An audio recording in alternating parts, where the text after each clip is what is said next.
Hello there, everybody. You may remember a couple of weeks ago I was talking about trying to contact this person who is running for Congress here. Her name is Zephyr Teachout. There's an interesting name, but anyway. And I went to her office, her district office twice. She's not an incumbent. She's new to running for the position. I sent her an email. I sent her a text. No answers. Okay, but she wants to represent me. All right, so tonight she's going to be at a library just down the road to meet and greet people. And guess who she's going to meet and greet today?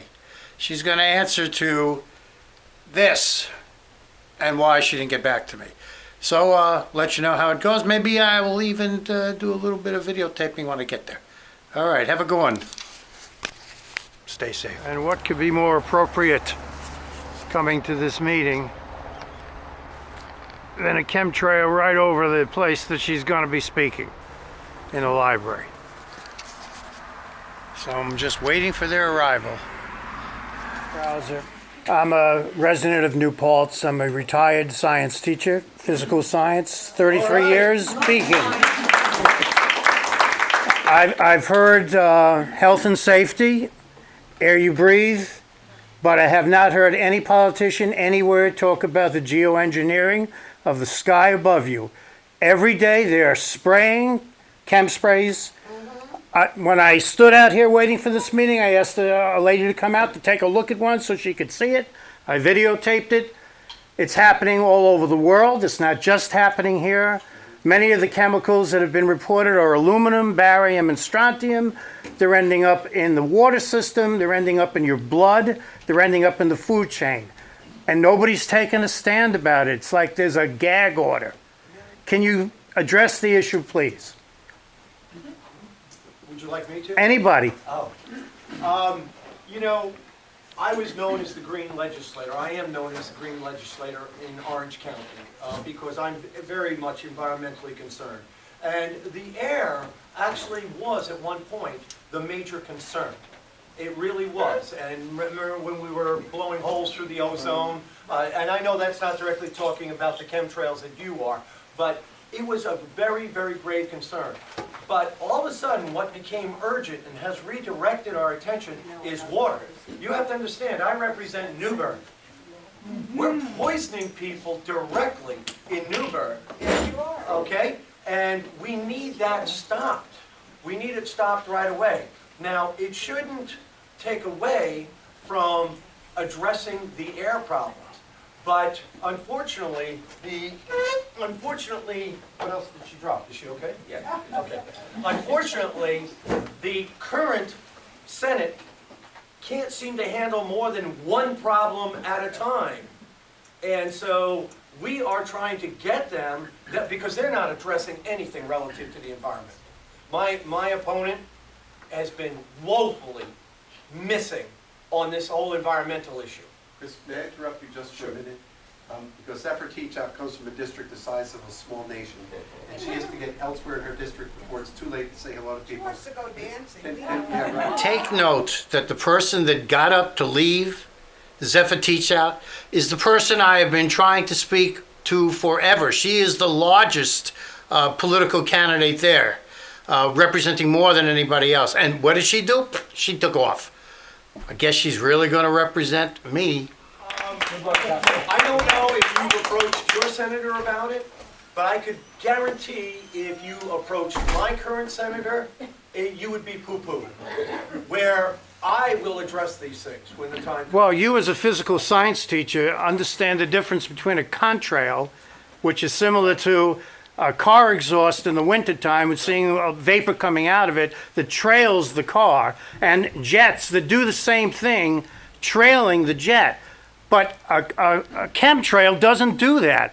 It goes forever, and then it expands. And when it expands, the blue sky disappears, and the chemicals slowly come down. You may have trouble with your water in Newburgh or a specific place, but we all are breathing the air. Yeah. Oh, I lived in Milton for 2 years. And I said that incorrectly, because if you lived in Milton, you say Milton. Yeah. But I lived in Milton for 2 years, and every day I would walk out, and my car would be just coated in the sprays that they use for the orchards and so on like that. I agree with you, that's there, and they've never analyzed the stuff that's there. Well, It does- that's the apple orchards. I'm talking about aircraft the size of airliners. Let me just try to bring it home to an issue that we do have some direct control over. You know, air pollution doesn't respect state lines, therefore it is primarily a federal issue. We get issued guidelines from the federal government that we have to adhere to, but we don't have any authority over the sky in New York State. We don't have it. We haven't been given it. Every bit of authority we have on the environment comes from the federal government. The EPA funds our Department of Environmental Conservation to the tune of about 75 or 80% of its budget. So it's not something that we have direct control over. But let me tell you something we do have direct control over. The development of Stewart Airport. That's right. And the issue right now is what kind of airport is that going to be? And there are people, leaders, even leaders from our party, who think that should become the freight hub for the greater metropolitan New York area. Let me tell you what happens if it becomes the freight hub for the greater metropolitan area of New York City. Forget about jobs, because it's all going to be mechanized, it's all going to be containerized. Those planes are going to land and they're going to take off, and there's going to be a machine that's going to go up to them and remove that stuff, put it on a train and ship it out of here. There's going to be 5 people involved in that process, right? Put it on a truck and ship it out of here, probably. Or a truck. And then, what do we have? We have planes coming in 24/7. A freight airport operates 24/7. How else do you think that Amazon gets you that thing from China that you ordered 2 days ago? That's right. They run planes at night. We all want Stewart to develop. It can be an important part of our community. We want it to develop reasonably and responsibly. I would like to see it become the passenger hub for international travel into New York. Then you can get jobs out of it. Then we have jobs.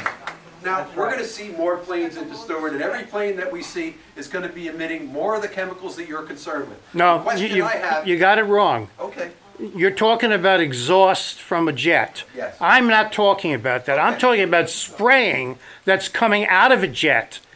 That's not a normal situation. Okay. You talked about Stewart. I stopped over to the Strategic Air Command that's over there, the Air National Guard, to try to speak to somebody about it.